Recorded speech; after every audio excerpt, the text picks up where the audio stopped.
What's going on, everybody? I'm Primalliquid and welcome to my guide for Disgaea 7 the demo. Why are we doing guides for the demo? Because the save transfers over to the full game just like in Disgaea 5 and Disgaea 6. Now in this video I'm going to show you how to completely max out any character in a single fight, okay? There's probably going to be better ways to do this in the actual full game, but for the demo this is above and beyond the best way. So in order to do this first, we are going to have to do some prep work. First and foremost, you are going to want to level Pbird. I don't know if that's going to be a name in the English version, but that's basically just what we're calling her in the Japanese version. You want to level her up a little bit to unlock one of her abilities, which is this one right here. I don't know what it is called, I am afraid, but it basically costs 1,000 mana to buy from the skill shop, and it takes up 3 evility slots. The effect is it increases EXP for adjacent allies by 50%. You want this on 4 characters. So for me, I've just got this on my witch and some of my zombies. Okay, next up, you are going to want 2 more skills as well. The first one is going to be Happy Song and the mana song. This one doesn't really matter. It's more of a nice little bonus, you know, but the main one you want is Happy Song. In order to get Happy Song, you need to actually master the one of the classes, which is, I believe it's the Cleone class. I'm not 100% sure on the name, simply due to the fact it is not actually unlocked right here in the list. There is a bug in Disgaea 7 that if you select the question marks, you can actually earn class EXP. So all these classes that are question marked right now on my witch character are actually mastered. But Happy Song, just like Disgaea 6, comes from the same class pretty much.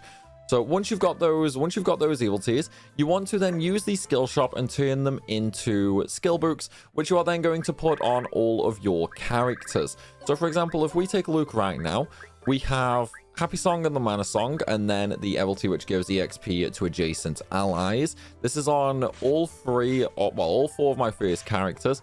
My 5th zombie is the same, but that's not going to make any difference, like that ability right there. The only ones that are going to matter right here is Evil Song and the Mana Song, but again, Mana Song, totally optional. So right here, on my remaining characters, we do just have Happy Song, basically, which is being spread around, okay? And this is the same for Fuji. What I will say as well is this method will kind of only work with classes with healing or buffing spells, but I am going to show you how to do it with classes that don't have access to those skills as well. So right now, all of my classes do have their normal abilities equipped. I'm going to level Pbird right now, and the abilities that she has are slightly different. So right here, she has EXP plus 100%, and then this right here is class proficiency plus 100%. The main reason we're going to be doing this is I want to completely max out her stats as well, so we're going to master all of the classes for her. And we can also speed this up a little further as well by abusing properties. So properties are a new feature in Disgaea 7, and they can be a multitude of different things. So this can be anywhere from increasing your damage, increasing your class proficiency, increasing your EXP, and so on and so forth. They seem to just replace the old innocence for, you know, like broker, manager, statistician, and so on and so forth. The only instance I've come across in the game are the actual stat boosting ones. So it seems like all the other ones are now properties, but we won't know until the full game is released. So what we are going to want to do is, at first, we're going to use 3 movement items. This is just to get across the map quicker, because there is going to be a specific map for this. Once we are in that stage, though, I'm going to change her equipment around. I'm going to equip this Testament, which came from the Hospital Gacha rewards. The reason I'm going to use this one is this property right here is 25% extra EXP. Among this 25% EXP, I am also going to be equipping 2 glasses items. The reason why we're going to use glasses specifically is because these actually increase your class proficiency as well. So right here, we have an extra 1% class proficiency, and then we have an extra 2%, and last but not least, an extra 10%. Give or take, anyway. And then same again here, we've got an extra, 15%, 10% and 5%, and then this one is just 10%. So that right there is 10, 25, 35, 40%. That's an extra 40% class efficiency that we are going to be getting just from those items as well. So now that we've gone through the evil teas and we've gone through the equipment, let's go ahead and actually look at what we are going to be doing. So first, we are going to use the Dark Assembly, okay? We're going to use Pbird for this, and we are just going to pass the triple EXP bill. Now, again, I will show you how to do this for characters that do not have access to healing skills after this, okay? Don't worry, it's going to be in the same video. If you want to level up someone like Fuji or something like that, that is perfectly possible with this method as well. I'm just going to pay HL for that build to get it passed quickly as well. Next up, you are going to want to boost a skills range, okay? Doesn't matter what skill, as long as it is a healing or buffing skill. Doesn't need to increase the level or anything like that, or skill level, doesn't matter. All that matters for this is the actual range of the skill. The power does not matter.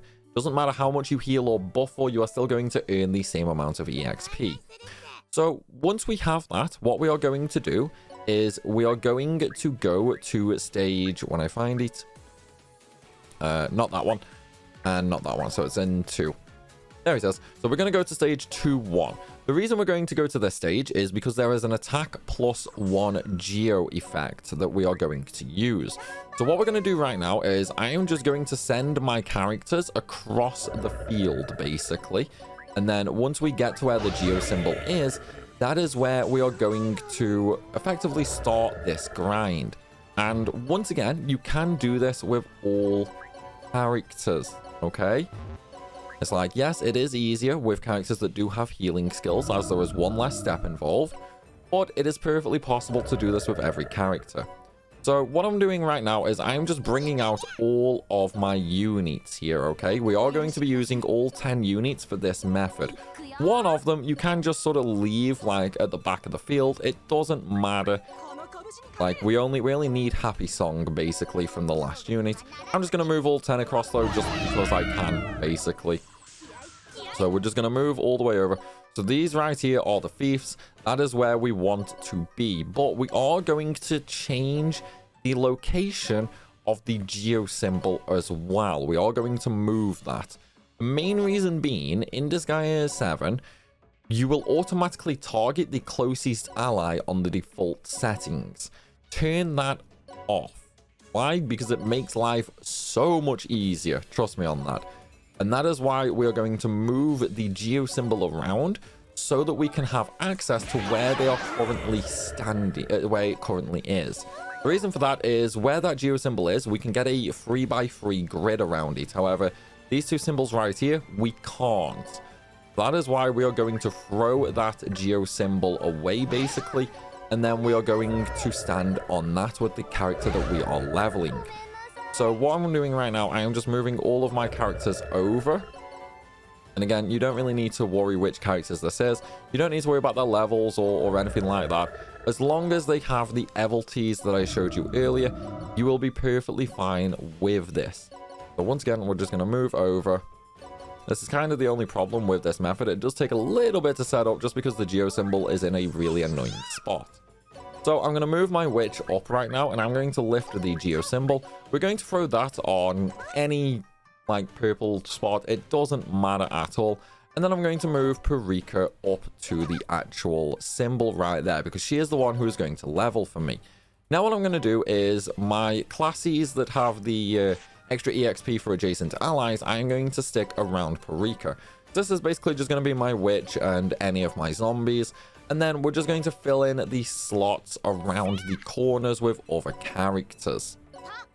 Okay, so right now I do have all slots filled there. This zombie is just sort of on his own. Doesn't matter. He's only there for Happy Song anyway.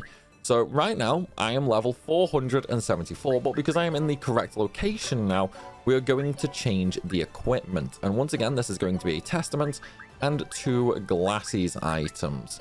So now that we've got that equipped, we're going to just double check that my class is on. There we go. And in fact, I will do this on a fresh class just so you can see how much EXP we can earn. Remember, abilities that I have equipped is just 100% EXP, and 100 class proficiency because I don't have any extra slots unlocked because her level is so low. What I'm going to do now is we are going to use heal on a 3x3 grid. We're going to make sure we hit everybody, and because I'm on the attack +1 range, this is going to go off twice. So remember, look at my level, 474. Use it once, I'm now 550. So I gained nearly 100 levels in that one use right then. If we look at classes, I have very nearly mastered that class. I've took it all the way up to 4.5 stars. So if we end turn right now, again, same thing, just use the heal spell. And again, another bunch of levels. And if we look at classes, you know, we've got an extra star. It is incredibly quick and easy to do this method with. And of course, as we level up, we are also going to be unlocking new evility slots as well. Obviously, right now, though, you know, I'm still stuck to 10 just because it is going to take a little bit of time to actually get them. Now, how do we do this for characters that do not have access to heal skills? Believe it or not, it is exactly the same way. The only difference is, right, let's say I wanted to level Fuji, I would first need to put my zombie back in the home base. So I'll just do that right now. Actually, we'll get rid of him. We'll do the healing in a minute. So what we would do is we would throw the zombie in the home base. We would bring Fuji out. But what we would need to do before that is in the Dark Assembly, we would need to pass the bill for hogging all EXP on him. Because even though we are not killing anything, we are still generating EXP. So by hogging all EXP on Fuji, all this EXP that is going to Parika right now would instead go to him, completely eliminating the need of using any sort of, healing skill or anything like that. Also, while doing this method, you are going to generate a bunch of mana. As you can see, I'm up to 780,000 mana right now.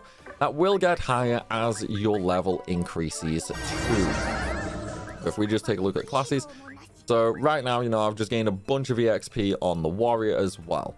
This entire process to completely max Parika out with this method will take probably about an hour. Okay, with this method, probably about an hour. If I was just to level her, just to level her level alone, it would probably be about 30 to 40 minutes. But because I'm doing classes as well, obviously we are going to need a little bit of extra time just because of how many there are. Leveling to 9,999 is a lot quicker than doing class proficiency, and then it would be exactly the same for Fuji as well. What I would suggest, though, is as you level up... Oh, excuse me, hiccups. As you are leveling up, once you actually get through and get your evility slots unlocked, then you want to come out. I would say probably do it until around level 3,000, maybe 4,000. Come out and throw some more evilties on. Main reason being, it will slow down a little bit as you get higher up in levels. So you are going to need a little extra boost to sort of speed you back up. But right now, as you can see, I've gone from level 400 something to nearly 1,500 in a matter of a minute. And obviously, that's with me explaining, taking the zombie back, getting Fuji out of the base panel. If I was to just do this religiously, I would have been able to do this at half the speed, basically. It would have been so much faster. But yes, guys, this is how you are going to completely max out any character that you want in the demo, ready for the full game. Although everybody, I do hope you have enjoyed the video. If you have, then please be sure to smash that like button and drop a comment down below. And of course, if you are new to the channel, make sure you hit that subscribe button. I will be doing a ton of guides for both the Japanese and the English version of Disgaea 7. So if there's anything at all you want to know or learn about this game, then feel free to stick around and of course just drop a comment and ask me. As always though, everybody, thank you so very much for watching, and I will see you soon.